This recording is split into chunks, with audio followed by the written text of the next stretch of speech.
urabona ngene bimeze. Hariho indirimbo mperuka gusohora +257 and you know I'm humble. Going to the top and you know I got an angle. White clothes on fake niggas call me angel. Now my tippy toes cause I'm going where I can go. Fuga menshi ngwati attention. Ubuzima ni bwa wana attention. Atizera wana fuga menshi. Sinzi ko wayumvirije, utarayumviriza ndaza kwishira hasi hanyuma uze kuyiraba, uyisharinge ubirungikire ku bagenzi bawe. Ntibagiye ugire subscribe, like, kila minsi kuwa gatanu jewe ndapostinga video. No munsi ngoma mvuge ko topic ni icyumviro mpoze ndiyumvira rimwe rimwe si cyane.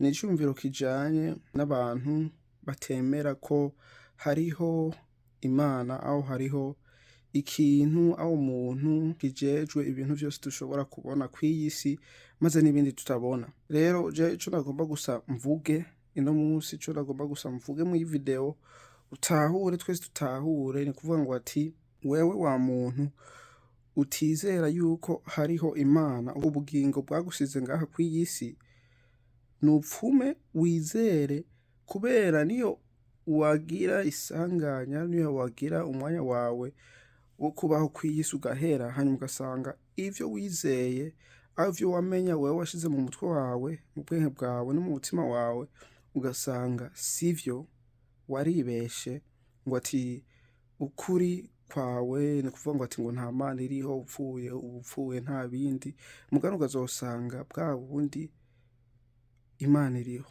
bwa bundi hariho ubugingo bwaturemye hariho umuntu yaturemye hariho igidusumba igisumba vyose gisumba ubwami gisumba perezida gisumba ibintu vyose wewe wobumenya ngaha kw'iyisi. Rero jewe uko ndabifata jewe kuri jewe ni kuvuga ngo ati ikintu cari cyo cyose ciza kigomba kukugira neza. Uko ndabifata ikintu cari cyo cyose ciza kigomba kukugira neza kigufasha mu buzima cemere naho utabufise ukuri kwemeza yuko ico kintu ari ciza aho yuko ico kintu kiriho kubera nta na kimwe uzohomba hubwo uzokunguka wihenze utihenze uyovye aho utayovye ivyo uzoronka inyungu yawe izoba ari nyiza kuruta inyungu worose wihenze. Rero upfuye ugasanga Imana iriho urumva ubuhomvye vyinshi mugano wizeye ukizera upfuye urumva uzokunguka vyinshi. Urumva kara akiyumviro nkuko nawe ukiyumvira ni wandike aho hasi muri comment section nawe cyumvira wowe ufise ko kwintuzenye topic yo kuvuga ngo ati umuntu atizera yofuma yizera kubera n'ubundi nta hombo ririmo niyo yasanga ubwizera bwiwe atari ukuri aho niyo yasanga ubwizera bwiwe ari ukuri.